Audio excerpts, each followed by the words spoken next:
have you been, man? I haven't seen you around. Nowadays, seeing you around means checking your Instagram and social and see what like your Yeah. friend is up Well, to. well. So like recently, I'm taking kind of a social media hiatus cleanse until at least the end of the year. I mean, that's only like a week, 2 weeks away. Um, and for the most part. But basically, I've been really just locking it in. I've been working on a ton of music. I've been starting. I've been kind of experimenting because I spend a lot of time, and a lot of professionals, including yourself, you spend a lot of time making like templates and making sharpening your tools, kind of getting your toolbox in as accessible as possible. Because when you get into a state of flow and you get into a state of creation, you just kind of like want to create, and you don't want to have to hassle with, you know, uh, working with the nitty gritty of like the tools and the equipment. You want that all to be ready for you, so you can. It's like a painter when you're like putting different paints on the board.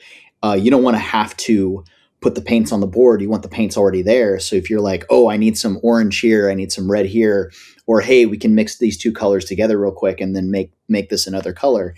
That's exactly what I do, but within music. And having these templates and backing up your system and doing a lot of the maintenance when you don't necessarily have the inspiration to want to do the music, then that's a great tool to keep your inspiration boiling when it comes to the time of when you're trying to create.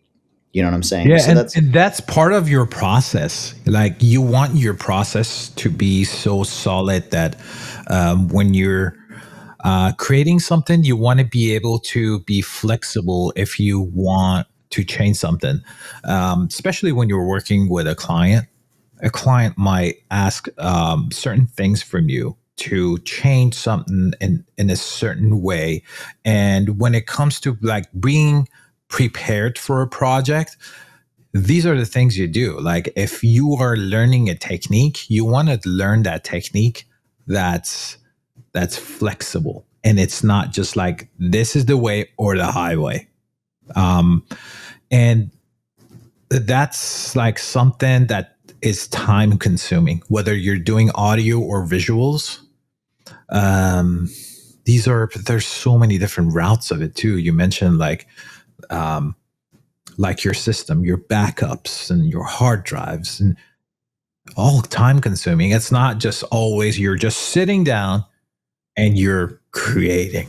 Yeah, that's the glory moment that everybody thinks that artists do. They just sit down and just like create magic, right?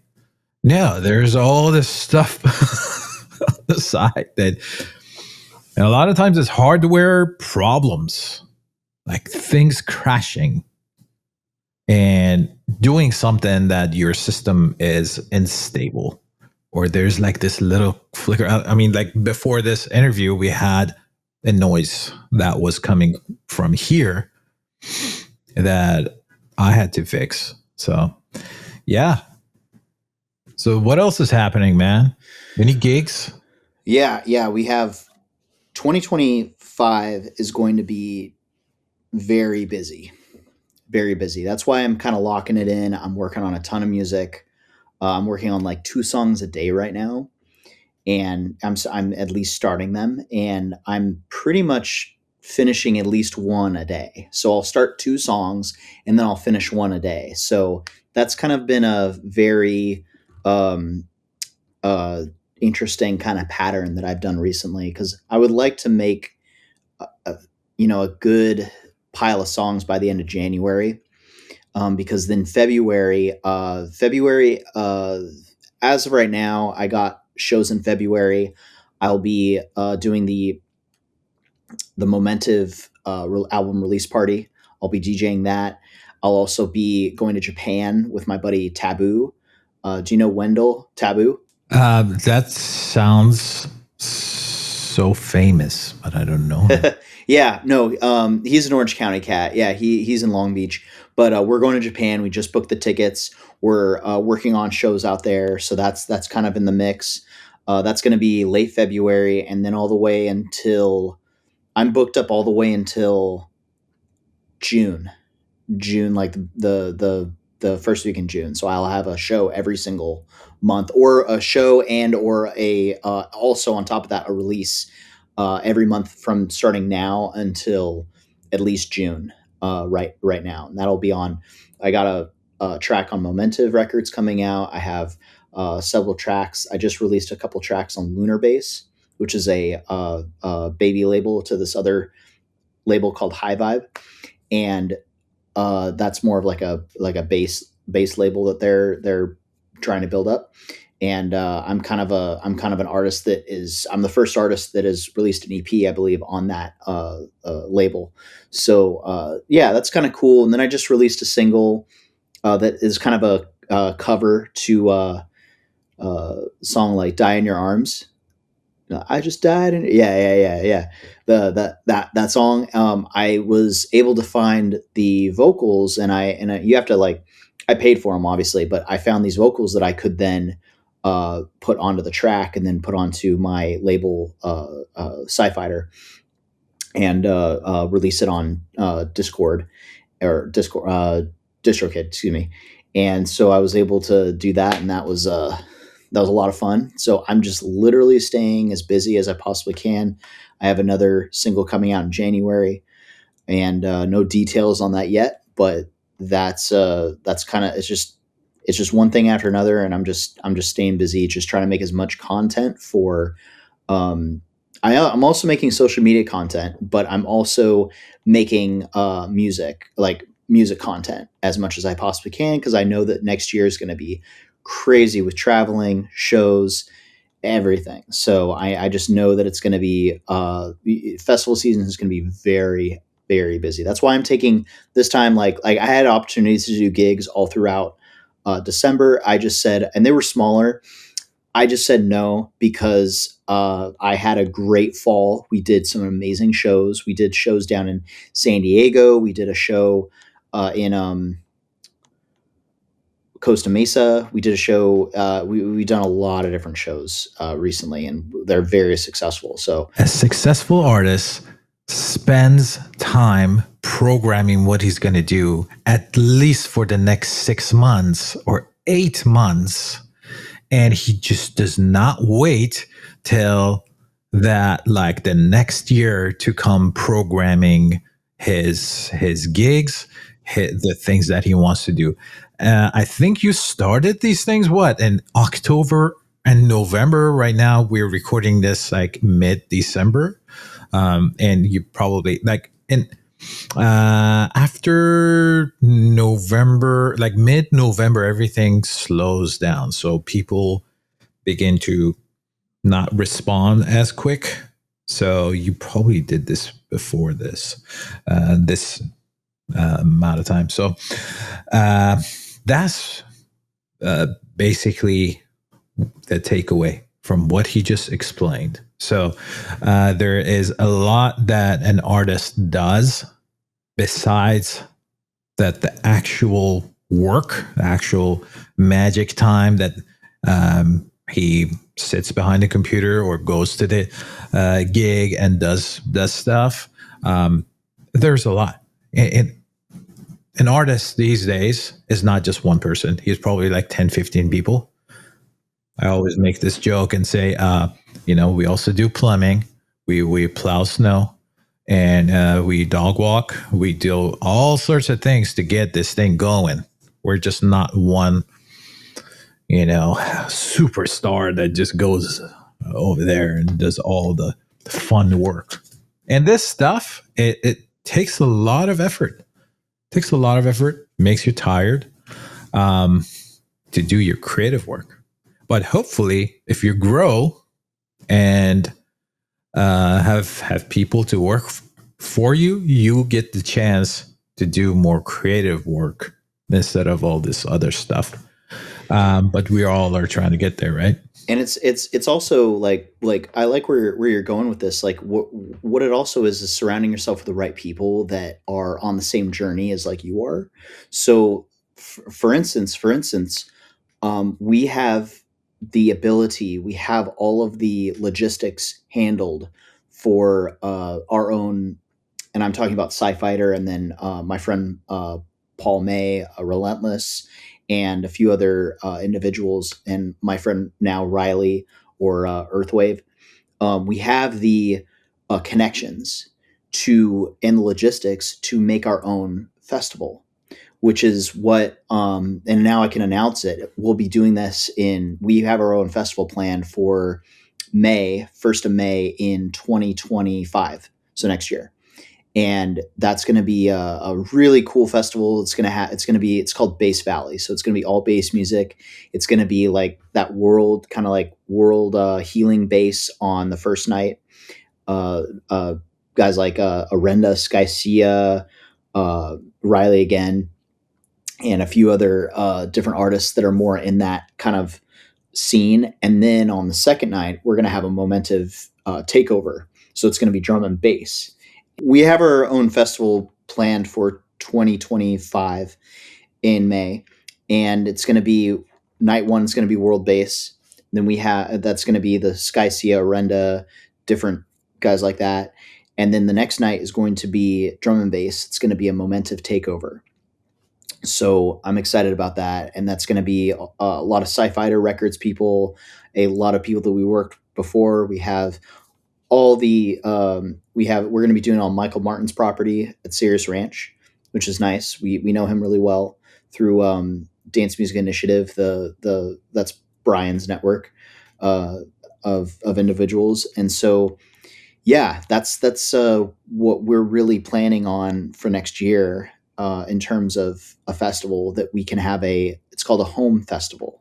So, for instance, just say for instance you decide to do festival footage. Let's say you decided to kind of like Waleed. If you know who Waleed is, he does festival footage. He does camera pictures, drone footage, all that.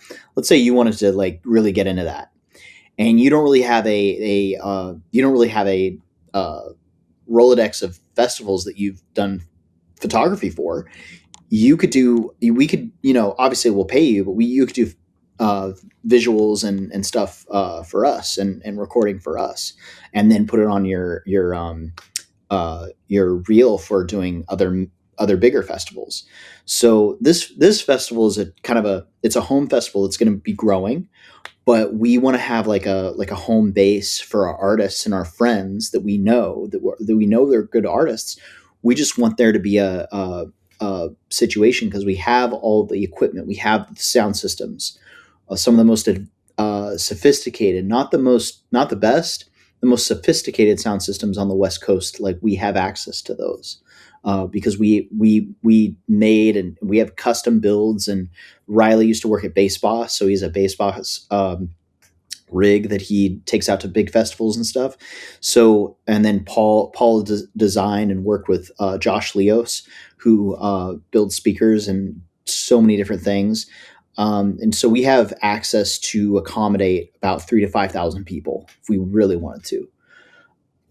So there's room to grow with our systems in place. And Paul used to work at Sphere, the giant Sphere in Las Vegas. So that's how he used to work with the audio systems within that venue. And if you haven't been, you should totally check it out. Yeah. So you guys are going to get great sound and great, um, you're going to have a great show to offer. It seems like. Yeah. Oh yeah. Yeah. We're gonna have everything that you would want in a bass festival. It's going to be there, and we're trying to get some really cool guests. I know we're getting De La Moon is interested in performing, and then I'm going to have her go to back with a really special guest. So that's in the works right now. But yeah, we have a lot of different people that who want to jump in with us at this festival because it's we have all the infrastructure. It's all there. We just have to do it. So that's kind of like where we're at. So, I got a question from you. What was the riskiest move you have ever made in your career? Risky. It was like crazy. I can't believe I'm going to do this. I mean, just music in general is a risk, right? And just anything creative in general is just a risk. You know what I mean? I was born in risks. You know, I was born in a situation where when I was yeah, I couldn't read until I was like 14 years old.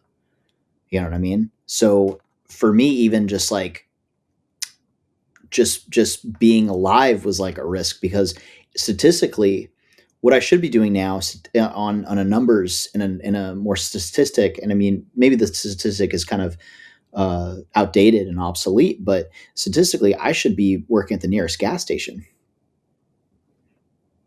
I shouldn't be like working on music. I shouldn't be doing certain things, but it's because of, thank God I was like born into a family that's really hardworking and different things like that. And in a society that's, you know, is really pushing towards success.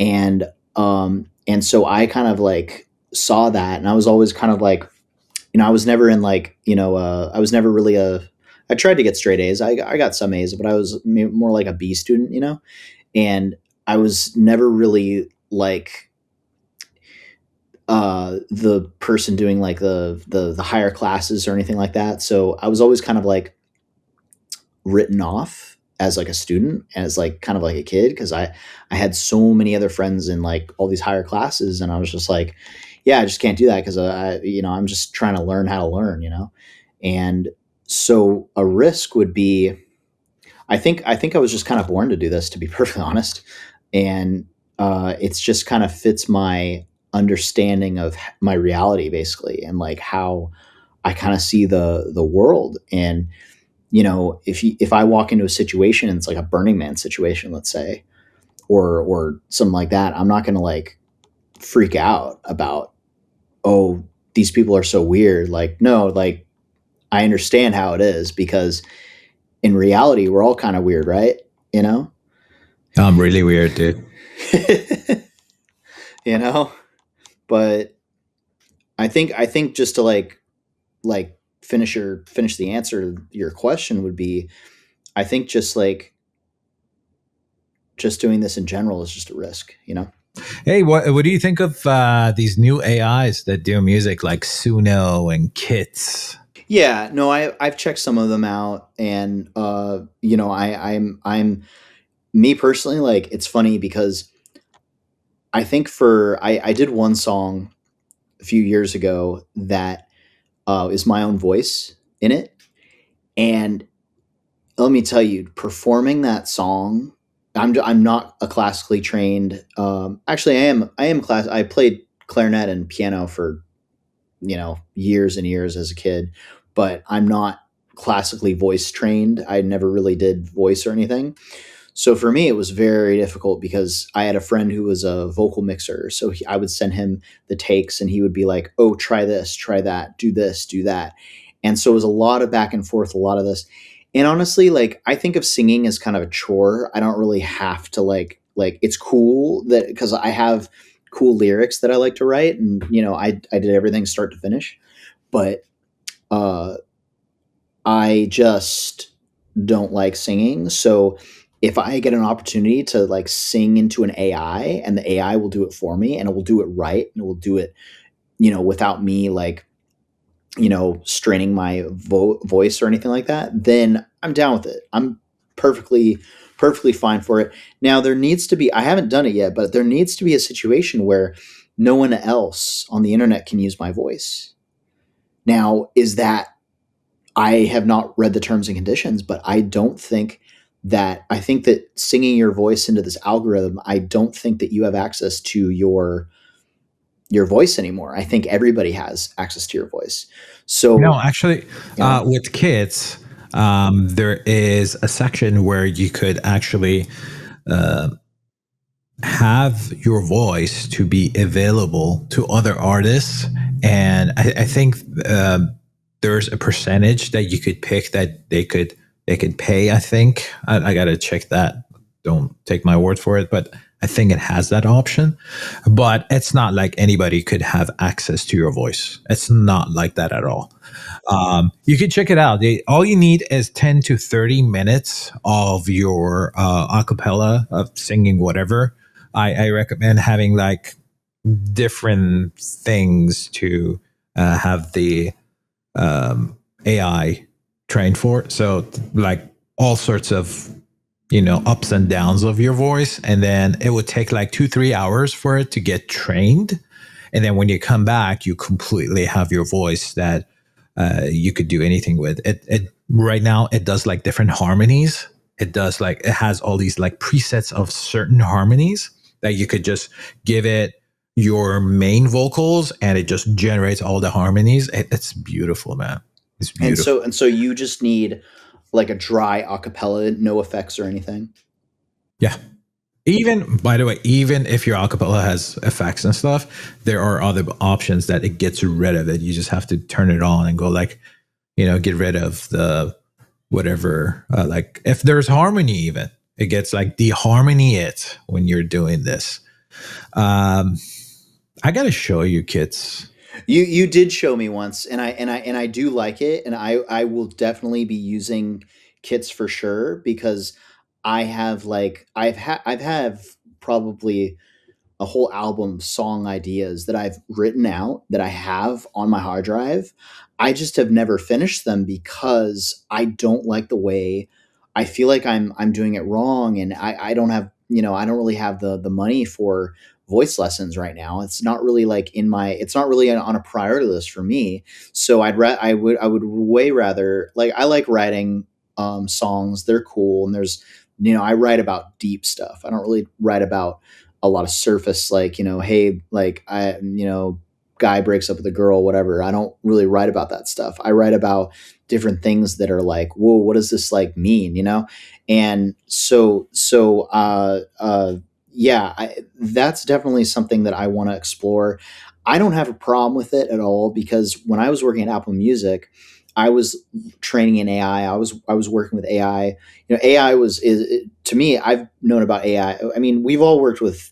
If you play video games the last 20 years, you've played with an AI. Like, that's just where it's at. Is there anything exciting that's ahead in 2025 that you're looking forward to? It could be about the business. It could be about, events. It could be anything that's coming up. Let's think about like club life. Club life essentially is dead. It still is around. People still go out and they still have a good time, whatever. But like, people talking about things in the club, or like, oh, like, 50 Cent in the club, like all that stuff. Like, that is not really on the consciousness of society today. A lot of people, it's a lot of people, they're so busy on their phones that they don't, like, kids today. My friend's kid just turned 16. He doesn't even want a car. My friend, he gave him a brand new Ford Raptor, and he's like, no, I don't want this. I want just money for Uber. Oh wow! Yeah. Yeah, where the world has changed. You know, and When I was young, clubbing was life. exactly. And so now it's a different motive. Now you have a lot of festivals, like dance music festivals, EDM festivals, a lot of healing festivals. No substances at these festivals, no alcohol, no meat even at these festivals that are popping up. Dude, different generations have different mindsets, different ways of communication, and different needs. And it's fascinating to me that the new generation is into healing. And it makes kind of sense to me because there is so much toxic stuff coming at them day and night through, especially like through social media, that they need to take the time to heal and chillax, you know? So that's why I think they're going toward that kind of, those kind of activities a lot. Wow. The world. And you think of media, think of not even social media, but you think of like there it comes in waves. Every like 10 to 20 years it comes in waves. 20 years ago, the game Halo. You played the game Mm. Halo, Master Oh, Chief? absolutely. I Yeah. even yeah, I've Yeah. even watched the 2 seasons. Yeah, I couldn't do that. That's brave. I couldn't do it. I watched a few episodes and I was like, I can't do it. You know, it probably is pretty good. Is it worth watching? Yeah, I like the first season more than second season, but I'm a Halo fan, so I watched it. I watched the whole thing anyway. Yeah, Yeah, and so there's in modern cinema today, there's nothing really that in my like I that I've seen now today, maybe like John Wick or something like that, but there hasn't been like like a hero that you can really attach to. You know what I mean? Like you're attached to the Master Chief. You understand what he's going through. You understand like what all the stuff that's happening. Like Harry Potter, you're attached to Harry Potter. Or like Anakin, like in Star Wars, you're attached to these characters. The character is strong. Now, like it's like they're guys, right? Like you could attach yourself to like Rey from the new Star Wars, but it's interesting because like I want to attach myself to that character. I'm talking about the character, not that she's a girl. I'm talking to the fact of the character. I want to attach myself to this character, but they made her, as Kylo Ren said, that she is nothing. She came from nothing. She's no one's special for the longest time. And then at the end of the Rise of Skywalker, or they said, "Oh, she's a Palpatine," and it's that's sort of thing. Sorry for spoilers, but it's been out for years. But I'm just saying that they Ron whatever's or J.J. Abrams just goes, well, we need to make her somebody, so let's just make her a Palpatine, and like, oh, like so. But to me, it's lazy writing, and it's one of these things like you look at like a movie, one of my favorite movies of all time, it's Star Wars: The Phantom Menace. Every single line, and there was like a lot of hate for that movie, and explainable because it was new, it was kind of strange, and everything's going to be definitely very interesting. But I saw it at such an age, I didn't even like it when I saw it when I was a kid. But now I look at that movie and I'm like, oh my God, George Lucas is a genius, because every line, every shot in that film is extremely important. Even if it's just B-roll, it's all very important to the overall story. The duel of the fates, the ending lightsaber fight scene. It's called the Duel of the Fates because you have three characters: Darth Maul, you have Obi-Wan Kenobi, and you have Qui-Gon Jinn. And the fate of Anakin is on these three men fighting. Is he going to become a Sith if Darth Maul wins? If Qui-Gon wins, and Obi-Wan dies, is Anakin going to be stronger than if Obi-Wan were to teach him? It's this whole thing that is structured in, and it's not just a movie just for a movie. It's all part of the overall picture, and that's what I think modern day cinema is lacking. cool, dude. Thank you for being on the show, and it's always a pleasure. And I always learn from you, and Same here, hopefully Nami. do Yeah, this for again. sure. Awesome. Thanks, man. Till next time. Till next time.